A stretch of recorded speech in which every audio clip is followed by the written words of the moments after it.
मैं अपनी तरफ से और अपनी पार्टी की तरफ से जो कल राहुल भट्ट जी को और आज सुबह रियाज अहमद साहब को अननोन गनमैन ने शॉट किया और दोनों की जानें चली गई।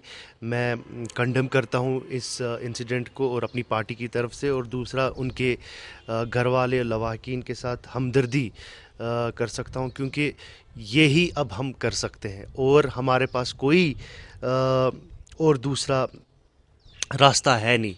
हम भी हेल्पलेस इस टाइम पे हो गए हैं, पूरे कश्मीर के लोग हेल्पलेस हो गए हैं, क्योंकि एक जो प्रोपेगेंडा मशीनरी चल रही है पिछले 3 सालों से, जो ये ढोल बजा रहे हैं, हर दिन ढोल बजता रहता है कि नॉर्मल सी हो गई, नया कश्मीर आ गया, फलाना हो गया, यहाँ पे डेवलपमेंट आ गई। क्या डेवलपमेंट आ गई यार? आज वो सुबह एसपीओ बेचारा अपने बच्चे को स्कूल ड्रॉप कर रहा था और he was shot dead on the road. क्या खता थी उसने, क्या खता किया था उस बेचारे ने? 5 साल का बच्चा है उसका। कल राहुल भट्ट जी काम कर रहे थे अंदर दुकान अपने ऑफिस में, और उनको ऑफिस में जाके मार दिया। मतलब सेंस ऑफ सिक्योरिटी क्या है? मैं कल समझ सकता हूं, कल पूरे सड़क पे हमारे पंडित भाई बहनें सड़क पे आए थे, वो भी फ्रस्ट्रेट है, पूरा कश्मीर फ्रस्ट्रेट है इस टाइम पे, और यहाँ की एडमिनिस्ट्रेशन टस से मस नहीं हो रही है।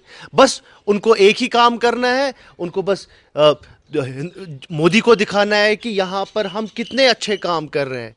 मतलब ये एलजी साहब, जो उनको काम करना है वो तो करते नहीं है, जाके एएसआई साइट्स पे दिन भर पूजा कर रहे होते हैं। क्या एडमिनिस्ट्रेशन चल रही है ये सरासर मुझे लगता है कि नाकामयाबी है। इनको they should own their mistakes. कोई अकाउंट, हम बार बार यही बोल रहे हैं कि यहां पर कहीं किसी के पास अकाउंटेबिलिटी नहीं है। Head should have rolled. मतलब आप मुझे बताइए, इससे पहले ये पहली किलिंग्स नहीं है। पहला अभी पंडित हमारा भाई नहीं मारा गया, इससे पहले भी पंडित्स को मारा, मुसलमानों को मार रहे हैं, मुसलमान पुलिसमैन को मार रहे हैं, सिविलियंस को मार रहे हैं। ये let us not communalise these killings. First of all मेरी आपसे, मीडिया से गुजारिश है, क्योंकि ये बहुत कोशिश की जा रही है कि इन किलिंग्स को कम्युनलाइज करें। मैं गुजारिश करता हूं आपसे, मुअद्दबाना गुजारिश करता हूं कि खुदारा कि इन किलिंग्स को रिलीजन की नज़र से मत देखिए, ह्यूमैनिटी की नज़र से देखिए। बिल्कुल, मैं फिर से वही उसी बात पे आ रहा हूं। बीजेपी पंडित्स को एज अ वोट बैंक इस्तेमाल करती है पूरी कंट्री में। वो जिए या मरे, उनसे उससे उनको कोई फर्क नहीं पड़ता है। उनको पूरी कंट्री में वो जिए या मरे, उनसे उससे उनको कोई फर्क नहीं पड़ता है। उनको ये ढंडोरा पीटना, ये ढोल बजाना है कि हम कश्मीरी पंडित के लिए काम करेंगे। कहाँ गया वो जिसने कश्मीरी फाइल बनाई, एक प्रोपेगेंडा फिल्म बनाई, और पूरी दुनिया में इस टाइम पे उसकी वो स्क्रीनिंग कर रहा है और पैसे कमा रहा है? क्या अभी तक उसने कोई पंडित के इस फैमिली के बारे में कुछ किया? क्या उन्होंने कोई मनी एलोकेट किया पंडित्स के लिए जो इस टाइम पे मर रहे हैं? उनके देखिए जिस तरीके से वो रह रहे हैं, अल्लाह ताला की कसम। मेरा एक दोस्त है पंडित, मैं परसों वहां पे देखने को गया, मुझे आंसू आए। इतनी बदतर कंडीशन में यहां कश्मीर में रह रहे हैं, और जम्मू की बात तो अलग है। तो कहने का मतलब ये है कि मैं फिर से वही बात दोहराऊंगा कि बीजेपी और आरएसएस ने कश्मीरी पंडित को एक मोहरा बनाया, ताकि अपनी जो रोटियां हैं, अपनी सियासी रोटियां जो वो पकाए।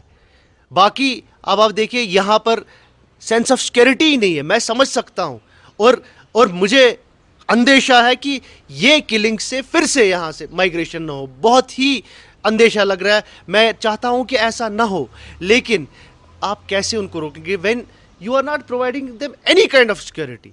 आपका सिर्फ और सिर्फ कंसंट्रेशन है रेटरिक पे कि हम पंडित्स के बारे में बात करेंगे, हम फिल्म बनाएंगे। बाकी जो रियल मानों में जो आप उनकी एम्पावरमेंट करना चाहते हो, वो ये सरकार नहीं करेगी।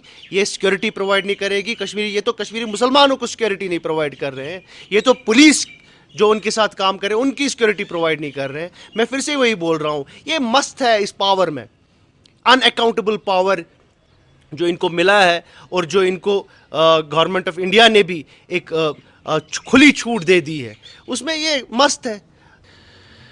इसका हल जो है पहले 2019 को वापस करना पड़ेगा, और यहाँ की पार्टीज़ है, जो यहाँ के लोग हैं, पावर उनके हाथों में जाना चाहिए। इट्स नॉट कि पावर के भूखे हैं, बट यहाँ के लोगों को पता है किस तरीके से इस एडमिनिस्ट्रेशन को चलाना है।